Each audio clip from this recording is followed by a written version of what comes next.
الله ربي والإسلام ديني ومحمدا رسول الله.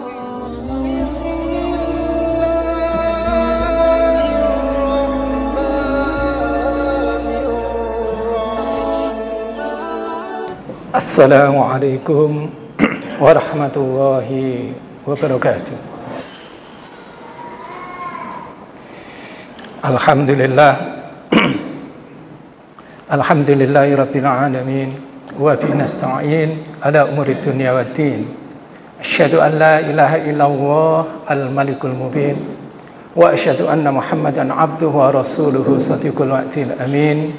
Allahumma shalli wa sallim wa barik ala sayyidina Muhammadin wa ala alihi wa ashabihi ajmain, amma ba'd. Faya ibadallah, usikum wa nafsi bitaqwallah wa ta'atihi la'allakum tuflihun. Qala wa ta'ala fi kitabil aziz, a'udzu billahi minasyaitonir rajim. Ya ayyuhalladzina amanu taqullaha haqqa tuqatih wa la tamutunna illa wa antum muslimun. Wa qala wa ta'ala fi ayatil ukhra, laqad kana lakum fi rasulillah uswatun hasanah liman kana yarjullaha wal yawmal akhir wa dzakarallaha katsiran. Sadaqal adzim wa sadaqa rasulullah al-karim. Ma'asyiral muslimin, jamaah salat Jumat yang dimuliakan oleh Allah Subhanahu wa taala. Alhamdulillah, siang hari ini kita diberi kemudahan oleh Allah untuk hadir di tempat yang mulia ini untuk melaksanakan kewajiban kita, yaitu salat Jumat. Dan kita mengharap dengan ungkapan alhamdulillah, upaya-upaya kita untuk beribadah di kemudian hari diberi kemudahan oleh Allah Subhanahu wa taala. Dan tidak lupa salawat dan salam moga selalu tercurah untuk panutan kita, junjungan kita, tauladan kita, baginda Nabi Muhammad sallallahu alaihi wasallam. Dan kita juga mengharap salam sejahtera ini untuk keluarganya, untuk sahabatnya, untuk pengikutnya, sampai kepada kita-kita, sehingga kita punya harapan di akhirat kelak mendapat syafaat dari Rasulullah sallallahu alaihi wasallam. Ma'asyiral muslimin yang dimuliakan oleh Allah Subhanahu wa taala, hari-hari ini adalah hari-hari akhir tahun 2023. Banyak sekali peristiwa-peristiwa yang bisa diangkat khususnya untuk khutbah, untuk ceramah dan lain sebagainya. Cuma untuk siang hari ini khatib lebih memilih salah satu tema, yaitu lihat rekam jejak, jangan penampilan sesaat. Hal ini khatib angkat berkenaan dengan banyaknya iklan-iklan di media cetak, media elektronik, media sosial, flyer-flyer, spanduk-spanduk. Para calon presiden, calon wakil presiden, calon anggota dewan yang mencoba untuk menyampaikan, untuk memasarkan ide-idenya, untuk mengiklankan diri supaya dipilih oleh pemilihnya. Dan kita lihat hampir semua jalan, hampir semua kegiatan banyak diisi oleh acara-acara seperti ini. Kita sebagai pemilih diminta untuk memilih siapa di antara yang muncul itu, apa programnya, apa yang dia lakukan, kemudian kita diminta untuk memilih. Banyak sekali di antara kita sebagai pemilih ini bingung, yang kita pilih ini yang mana. Kita bagi orang Islam, kita punya panutan, yaitu manusia terindah, terbagus, yaitu Nabi Muhammad SAW. Maka kita patut sebagai seorang muslim untuk mengikuti apa yang dicontohkan oleh baginda Nabi ketika baginda Nabi ini menilai manusia. Ketika baginda Nabi ini menilai orang. Bagaimana dulu itu Nabi ini menilai sahabatnya tentang permasalahan-permasalahan itu. Ma'asyiral muslimin rahimakumullah, berkenaan dengan tema tadi, yaitu lihat rekam jejak, jangan penampilan sesaat. Maka khatib mencoba untuk menyampaikan ada dua peristiwa, di mana dua peristiwa ini kemudian disikapi berbeda oleh Nabi kita Muhammad SAW. Yang pertama adalah peristiwa ketiga Rasulullah itu meminta kepada salah satu sahabatnya, yaitu Abu Hurairah, untuk menjaga Baitul Mal, menjaga harta kekayaannya orang Islam, yang kemudian di zamannya Umar bin Khattab disebut dengan Baitul Mal. Yang diminta untuk menjaga harta kekayaannya orang Islam itu adalah Abu Hurairah radhiyallahu anhu. Suatu ketika Abu Hurairah ketika sedang berjaga di tempat atau di gudang logistik itu, Abu Hurairah menangkap seorang pencuri. Kemudian pencuri ini ditangkap. Ketika ditangkap maka diinterogasi, ditanya di ini dan lain sebagainya oleh Abu Hurairah. Kemudian yang mencuri ini mengiba-iba, meminta supaya dimaafkan dan lain sebagainya. Ya, jadi mengiba-iba terus-menerus kepada Abu Hurairah sampai-sampai Abu Hurairah ini tidak tega. Dia yang awalnya mencuri 1 karung, kemudian oleh Abu Hurairah ditambah lagi 1 karung. Ketika subuh ketemu dengan baginda Nabi SAW, Abu Hurairah sebelum menyampaikan peristiwa itu kepada Nabi, maka Nabi itu sudah bertanya kepada Abu Hurairah, "Wahai Abu Hurairah, semalam kamu menangkap pencuri ya?" "Iya Rasul." "Tangkap dia, nanti malam dia akan mencuri lagi kok." "Betul." Malam yang kedua, orang itu datang lagi, mencuri lagi. Ditangkap lagi oleh Abu Hurairah. Semakin iba-ibanya, semakin minta dikasihani dan lain sebagainya, semakin tinggi. Kalau alasan pertama karena dia kelaparan, tidak kuat makan. Alasan yang kedua, keluarganya pun tidak bisa makan, anak istrinya tidak bisa makan. Kemudian oleh Abu Hurairah, enggak tega Abu Hurairah ini. Disuruh balik lagi, kemudian ditambah sama Abu Hurairah. Subuh yang kedua ketemu dengan Nabi. Manaki mengatakan, "Abu Hurairah, semalam kamu menangkap orang itu lagi ya?" "Benar ya Rasul." "Jangan kamu lepaskan. Tangkap dia, tanya dia siapa dia. Jangan sampai kamu lepaskan sebelum dia mengaku siapa dirinya. Kalau dia tidak ngaku, hadapkan kepadaku." Malam yang ketiga, benar ditangkap lagi pencuri itu. Mengiba-iba sebagaimana 2 malam sebelumnya. Tetapi Abu Hurairah sudah dipesan oleh Rasulullah, jangan engkau lepaskan sebelum dia itu ngaku siapa dia. Kalau dia tidak ngaku, hadapkan kepadaku, kata baginda Nabi SAW. Dipegang oleh Abu Hurairah, kamu tidak akan saya lepaskan. Walaupun kamu mengiba-iba kayak apapun, tidak akan saya lepaskan. Kecuali kamu mengaku siapa kamu. Kalau kamu tidak mau mengaku, akan aku bawa kamu di hadapan Nabi SAW. Ketika mendengar akan dibawa kepada Nabi SAW, maka orang ini memperlihatkan dia mengaku siapa sebenarnya dia. Ternyata dia ini adalah syaitan.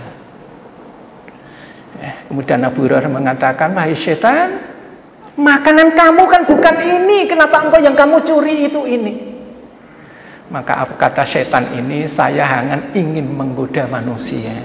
Wahai Abu Hurairah, kalau manusia, orang-orang Islam, kalian dan orang-orang Islam, kamu dan orang-orang Islam, ini akan selamat dari godaan-godaan syaitan, maka jangan lupakan, jangan lepaskan, minimal dalam 1 hari 1 malam, di tempat itu dibacakan ayat kursi. Silahkan dilihat di tafsirnya Ibnu Katsir. Kemudian pada malam yang ketiga, maka ketemulah Abu Hurairah itu dengan Rasulullah SAW. "Kenapa engkau lepaskan pakai Abu Hurairah?" "Ya Rasulullah, dia sudah mengaku bahwa dia itu syaitan yang ingin menggoda manusia. Dan dia mengajarkan kepada aku, ya Rasulullah, kalau ingin aman dari godaan syaitan, maka bacakanlah ayat kursi." Apa kalimatnya Rasulullah? "Shadaqaka wa huwa kadzdzub dzaka syaiton." Dia berkata jujur itu wahai Abu Hurairah, tapi dia itu pendusta, dia itu syaitan. Kalimat Rasulullah adalah bahwa dia itu berkata jujur, diangkat kebaikannya, tapi kamu Abu Hurairah harus tahu siapa dia. Dia itu adalah pendusta, dia itu syaitan. Pada peristiwa yang kedua, ketika Rasulullah hendak mengadakan sebuah ekspansi dakwah ke Mekah yang kemudian kita kenal dengan Fathul Mekah. Maka Rasulullah ini memobilisasi orang-orang Islam untuk mempersiapkan diri, yaitu menghadapi kemungkinan-kemungkinan yang terjadi. Sehingga Fathul Mekah ini persiapannya adalah persiapan perang. Dan ini tidak dikasih tahu oleh siapapun oleh Rasulullah, kecuali orang-orang dekat saja yang dikasih tahu tentang apa yang akan dilakukan oleh Rasulullah. Dari 10.000 orang Islam yang dimobilisir, yang dikasih tahu tidak lebih dari 300 orang, yaitu para ahli Badar. Merahasiakan jangan sampai apa yang dilakukan oleh Rasulullah itu diketahui oleh orang-orang Mekah. Tapi tiada gading yang tak retak. Sehebat apapun rencananya manusia, ada celah-celahnya. Ya, yaitu ketika Rasulullah SAW itu mendapat berita dari malaikat bahwa ada salah satu dari sahabatmu itu yang membocorkan rahasia ini. Maka kemudian Rasulullah SAW mengutus dua sahabatnya, Ali bin Abi Thalib dan Zubair bin Awam. Wahai Ali, wahai Zubair, datanglah kamu ke perbatasan Madinah. Kalau ada orang yang mau menuju ke arah Mekah, dari Madinah mau menuju ke arah Mekah, tangkap dia. Tanyakan kepada dia apa yang dia bawa. Kemudian Ali bin Abi Thalib dan Zubair bin Awam ini sampailah ke perbatasan dari Madinah ke Mekah. Kemudian dua sahabat Nabi ini melihat ada seorang yang mau keluar dari Madinah menuju ke Mekah. Kemudian dikejar dengan naik kuda, kemudian ditangkaplah orang ini. Ternyata itu adalah seorang perempuan yang sudah usia. Ditanya oleh Ali bin Abi Thalib, wahai ibu, apa yang engkau bawa? Saya tidak membawa apa-apa. Benar ibu tidak membawa apa-apa? Saya tidak membawa apa-apa. Diinterogasi lebih keras oleh Nabi, bahkan diancam oleh Ali bin Abi Thalib. Kalau tidak mengaku, akan aku geledah kamu sampai aku telanjangi engkau wahai ibu. Karena kalimatnya Ali yang keras ini, akhirnya si ibu itu benar mengaku bahwa dia itu membawa surat. Surat itu ditaruh di sanggul rambutnya, sehingga tidak mungkin itu bisa diperiksa oleh Ali bin Abi Thalib dan Zubair bin Awam. Ketika surat ini sampai kepada Ali bin Abi Thalib, maka dua sahabat Nabi ini langsung menuju ke Masjid Nabawi, dan kebetulan Rasulullah lagi bersama dengan sahabat-sahabat yang lain. Kemudian lapor kepada Rasulullah bahwa dia mendapatkan surat ini. Kemudian oleh Rasulullah, Ali diminta untuk membaca surat itu. Ketika surat itu dibaca, isinya adalah membocorkan rahasia apa yang dilakukan oleh Rasulullah terhadap Mekah ini. Ya, tertanda Hatib bin Abi Balta'ah. Hatib bin Abi Balta'ah ini adalah sahabat Nabi yang sangat soleh. Beliau ini termasuk ahlu Badar, orang yang ahli, orang yang ikut di dalam perang Badar. Kemudian dipanggillah Hatib bin Abi Balta'ah. Ya Hatib, kenapa engkau melakukan ini? Sudah aku pesan kepada kamu untuk jangan membocorkan rahasia ini. Kenapa engkau bocorkan, wahai Hatib bin Abi Balta'ah? Ya Rasulullah, saya tidak membocorkan. Saya cuma memberitahu kepada keluarga saya untuk berlindung, jangan ikut-ikutan, karena keluarga saya keluarga miskin ya Rasulullah. Ya Hatib, ini pengkhianatan ini. Ketika Rasulullah mengatakan pengkhianatan itu, di antara jamaah itu ada Umar bin Khattab. Maka Umar bin Khattab ini langsung berdiri, maju ke depan, ditarik bajunya Hatib bin Abi Balta'ah ini, ditarik pedang dari sarungnya, sambil mengatakan kepada Rasulullah, ya Rasulullah, izinkan aku untuk memenggal lehernya si pengkhianat ini. Rasulullah karena melihat seriusnya Umar bin Khattab, itu Rasulullah SAW mengatakan, ya Umar, tidakkah engkau dengar, tidakkah engkau tahu bahwa Allah Subhanahu wa Ta'ala pernah mengatakan kepada ahli Badar pada saat perang Badar itu, malu masitum faqad ghafartu lakum. Wahai ahli Badar, lakukanlah yang ingin kamu lakukan, apa saja silahkan. Faqad ghafartu lakum, sungguh aku telah mengampuni dosa-dosa kalian. Orang ahli Badar ini dosa-dosanya diampuni oleh Allah, dan orang ahli Badar dijamin masuk surga. Ma'asyiral muslimin rahimakumullah, di dalam dua peristiwa ini, di mana Rasulullah itu menilai, Rasulullah itu membaca dan menilai seseorang, kita dapat mengambil pelajaran. Minimal ada 3 pelajaran yang dapat kita ambil dari peristiwa ini. Pelajaran yang pertama yang bisa kita ambil adalah bahwa untuk menilai seseorang tidak cukup kita hanya melihat dari 1 atau 2 peristiwa. Tetapi untuk melihat seseorang, baik dan buruknya seseorang, kita lihat dari rekam jejaknya, kita lihat dari track recordnya, apakah dia baik ataukah dia buruk. Yang kedua yang dapat kita ambil pelajaran dari sini adalah seseorang yang berperilaku buruk bisa jadi suatu ketika karena adanya kepentingan dia ini melakukan kebaikan-kebaikan. Jangan sampai kebaikan yang dia lakukan hanya sekali 2 kali ini kemudian kita jadikan bahwa dia ini seolah-olah pionir kebaikan. Dia ini seolah-olah pahlawan kebaikan. Yang kita puja-puja seolah ini manusia ini tidak punya salah. Yang harus kita lakukan adalah sebagaimana yang dilakukan oleh Rasulullah ketika setan itu memberitahu kepada Abu Hurairah. Kebaikannya perlu kita angkat, kebaikannya perlu kita apresiasi, tapi kita harus tahu bahwa dia ini adalah kadzdzub, pendusta, kata Rasulullah. Dan pelajaran yang ketiga, seseorang bisa jadi orang yang baik, orang yang soleh, ini sewaktu-waktu dia melakukan kesalahan, melakukan pelanggaran, melakukan kekhilafan. Jangan sampai kesalahan yang dia lakukan sekali 2 kali ini kemudian kita sematkan kepada dia bahwa dia adalah orang buruk, dia orang jelek.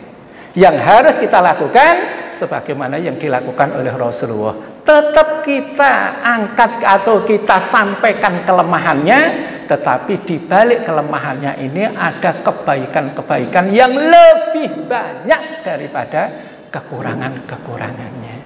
Baginda Nabi Shallallahu Alaihi Wasallam telah memberikan contoh kepada kita. Tergantung kita mau dan bisakah kita ini mengikuti apa yang dicontohkan oleh Nabi Shallallahu Alaihi Wasallam.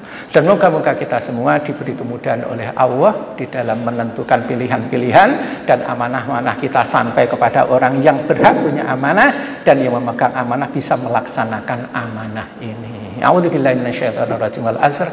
Innal insana lafi khusr illa alladziina aamanu wa 'amilus shalihaati wa tawassaw bil haqq wa tawassaw bis sabr. Barakallahu li wa lakum fil Qur'anil azim wa nafa'ani wa iyyakum bima fihi minal ayati wa dzikril hakim. Wa taqabbalahu minna wa minkum tilawatahu innahu huwal ghafurur rahim.